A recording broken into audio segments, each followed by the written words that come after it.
அனைவருக்கும் வணக்கம். இன்றைக்கு பார்த்தீங்கன்னா சிம்பிளான மெத்தடை வச்சு கொஞ்சம் பொருட்களை வச்சு சுவையான முறையில் கரமல் புடிங் செய்தெடுத்துக்கொள்ள போகிறோம். இந்த ரெசிபிக்கு போகிறதுக்கு முன்னால் நீங்கள் இந்த சேனலுக்கு ஃபர்ஸ்ட் டைம் வர்றீங்களா கண்டிப்பாக மறந்துடாமல் இந்த சேனலை சப்ஸ்கிரைப் பண்ணிவிட்டு அதே நேரம் பெல் பட்டனையும் கிளிக் பண்ணி வச்சுருங்கோ. அப்படி என்றத்தான் நான் போடுற வீடியோவில் உங்களுக்கு உடனுக்குடனே வந்து சேரும். வாங்கோ இந்த வீடியோக்குள்ளே போய் எப்படி இந்த கரமல் புடிங்கை செய்தெடுக்கிறேன்னு பார்ப்போம். இந்த கரமல் புடிங்கை செய்தெடுக்கிறதுக்கு நான் இன்றைக்கு இந்த கேக் பேன் தான் எடுத்து வச்சிருக்கிறேன். இந்த புடிங்கை செய்தெடுக்கிறதுக்கு நீங்கள் எந்த வித சூடு தாங்கக்கூடிய பாத்திரம் என்றாலும் எடுத்துக்கொள்ளலாம். இந்த கரமல் பானியை செய்துட்டு ஊற்றுற அளவுக்கு இந்த பாத்திரத்தை ரெடியாக எடுத்து வச்சுருங்க. இந்த கரமலை செய்து எடுக்கிறதுக்கு ஒரு சட்டி ஒன்றை எடுத்துட்டு அதுக்குள்ளே 3 டேபிள் ஸ்பூன் சீனி போட்டுக்கொள்கிறேன். சீனியையும் போட்டு எடுத்த பிறகு இதுக்குள்ளே 1.5 டேபிள் ஸ்பூன் தண்ணி விட்டுக்கொள்கிறேன். இந்த தண்ணியையும் விட்டு எடுத்த பிறகு இந்த சட்டியை அடுப்பில் வச்சுட்டு இந்த சீனியை கரமல் பானியாக காய்ச்சி எடுத்துக்கொள்ள போகிறோம். முக்கியம், இந்த பானியை நீங்கள் காய்ச்சி எடுக்கும் போது இதை மீடியம் ஹீட்டில் வச்சு தான் காய்ச்சி எடுத்துக்கொள்ள வேணும். நீங்கள் இதை லோ ஹீட்டில் வச்சு காய்ச்சி எடுத்தீங்களென்றால் உங்களுக்கு இந்த சீனி கட்டி பிடிக்க ஆரம்பிச்சிடும்.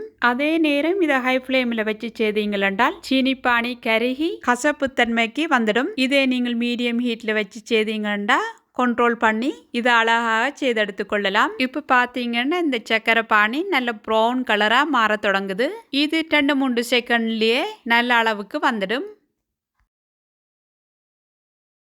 இந்த அளவு இனி சரியாக இருக்கு. இதை இனி இறக்கி எடுத்து வச்சிருக்கிற கேக் பேனுக்குள்ளே உடனே விட்டு எடுத்துக்கொள்ளுவோம். நீங்கள் இந்த சட்டியிலேருந்து உடனே இந்த பானியை பேனுக்குள்ள எடுத்து ஊற்றி கொள்ள வேணும். இது ஆறினா இறுகி போயிடும். அதே நேரம் இந்த பானி சூடண்டபடியாக உடனே சட்டியில் கருகி போயிடும். இந்த பேனுக்குள்ள இந்த பானியை ஃபுல்லாக விட்ட பிறகு கீழ் தட்டில் ஃபுல்லாக கவர் பண்ணுறது மாதிரி இந்த பானியை சுற்றி எடுத்துக்கொள்ளுங்க.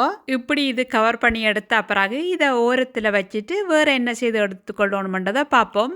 இந்த புடிங் இந்த க்ரீமை செய்து எடுக்கிறதுக்கு ஒரு கிண்ணம் ஒன்று எடுத்துட்டு 2 முட்டைகள் எடுத்து உடைச்சி விட்டுக்கொள்கிறேன். இதே நீங்கள் பாவிக்கிற முட்டை சின்ன முட்டையாக இருந்தால் 3 முட்டையும் எடுத்து விட்டுக்கொள்ளலாம். இந்த முட்டைகளையும் உடைச்சி விட்ட பிறகு 1/3 பங்கு கப் சீனி எடுத்து போட்டுக்கொள்கிறேன்.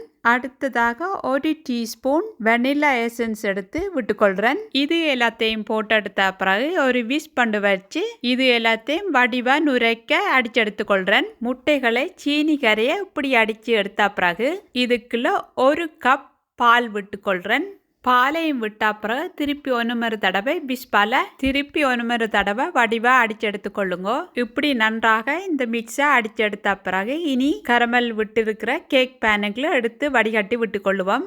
இந்த கரமல் விட்டுருக்கிற கேக் பேனை பார்த்தீங்கன்னா நல்லா இறுகி இருக்கணும். அதுதான் சரியான பதம். இனி இதுக்கு வடியொண்டு வச்சு இந்த முட்டை மிக்ஸை வடித்து விட்டுக்கொள்கிறேன். இந்த கரமல் புட்டிங்க பார்த்தீங்கன்னா பல்வேறு விதங்களில் பல்வேறு பொருட்களை வச்சு செய்தெடுத்து கொள்ளலாம். நான் இன்றைக்கு காட்டின ரெசிபியை பார்த்தீங்களென்றால் நீங்கள் கிச்சனுக்குள்ள புதுசாக இருந்தால் கூடி இதை சிம்பிளாக செய்தெடுத்து கொள்ளலாம். இதை இனி நீங்கள் கேக் பேனுக்குள்ள வடித்து விட்ட அப்புறம் இதை நீர் ஆவியில் பேக் பண்ணி எடுக்க முதல் இதை நீங்கள் கவர் பண்ணி எடுத்துக்கொள்ள வேணும். நான் இன்றைக்கு பார்த்தீங்கன்னா அலுமினியம் ஃபோலி வச்சு இதை வடிவாக கவர் பண்ணி எடுத்துக்கொள்கிறேன். இதை பேக் பண்ணி எடுக்கிறதுக்கு இந்த தட்டு வைக்கிற அளவுக்கு சட்டி ஒன்று எடுத்து தண்ணி விட்டு கொதிக்க வச்சு எடுத்துக்கொள்ளுங்க. நான் இன்றைக்கு பார்த்தீங்கன்னா இப்படி ஒரு ஸ்டாண்ட் ஒன்று பாவிக்கிறேன். நீங்கள் இந்த பேக்கிங் தட்டு முற்ற அளவுக்கு தண்ணி வச்சிங்கன்றாலே காணும். நீங்கள் இப்படி ஸ்டாண்ட் வைக்கணுமென்ற அவசியம் இல்லை. இருந்தால் வச்சு எடுத்துக்கொள்ளுங்க. இனி இந்த சூடாக்கின தண்ணிக்குள்ள மூடி வச்சிருக்கிற புடிங்கை எடுத்து வச்சு இந்த சட்டியை மூடி ஒன்றால் கவர் பண்ணி இதை 30 நிமிஷம் மீடியம் ஹீட்டில் வச்சு அவிய வச்சு எடுத்துக்கொள்கிறேன். இப்போ பார்த்தீங்கன்னா இதை 30 நிமிஷத்துக்கிட்ட இந்த சுடுதண்ணியில் வேக வச்சு எடுத்துட்டேன். இதை இனி கொஞ்ச நேரம் டேபிளில் ஆற வச்சுட்டு கிட்டத்தட்ட 1 மணித்தளம் ஃப்ரிட்ஜில் வச்சு எடுத்தீங்களென்றால் நல்ல ஒரு ஜெல்லி மாதிரி செட் ஆகி வந்திருக்கும். இப்போ பார்த்தீங்கன்னா உங்களுக்கே தெரியும் என்ன நம்புறேன். இந்த புடிங் நல்ல வடிவாக இறுகி வந்திருக்குது. இனி சைட் ஓரங்களை ரிமூவ் பண்ணிட்டு வேறு பிளேட் ஒன்றுக்கு மாற்றி எடுத்துக்கொள்ளுவோம். உங்களுக்கு இலங்கை வட்டில் அப்பம் பிடிச்சிருந்தா கண்டிப்பாக இந்த ரெசிபியும் பிடிக்கும். இப்போ பார்த்தீங்கன்னா உங்களுக்கு தெரியுமென நம்புறேன். நல்ல க்ரீமியான கரமல் புடிங் ரெடி. வாயில் வச்சாலே கரையிற அளவுக்கு அந்த அளவுக்கு டேஸ்டான ஒரு ரெசிபி உண்டு. கண்டிப்பாக நீங்களும் இந்த ரெசிப்பியை வீட்டில் ட்ரை பண்ணி பாருங்க. பிடிச்சிருந்தால் மறந்துடாமல் எனக்கு கமெண்ட்ஸில் சொல்லுங்க. இவ்வளவு நேரம் இந்த ரெசிப்பியை பொறுமையாக இருந்து பார்த்ததுக்கு மிக்க நன்றிகள். அடுத்த ஒரு நல்ல ரெசிபியோடு சந்திக்கிறேன்.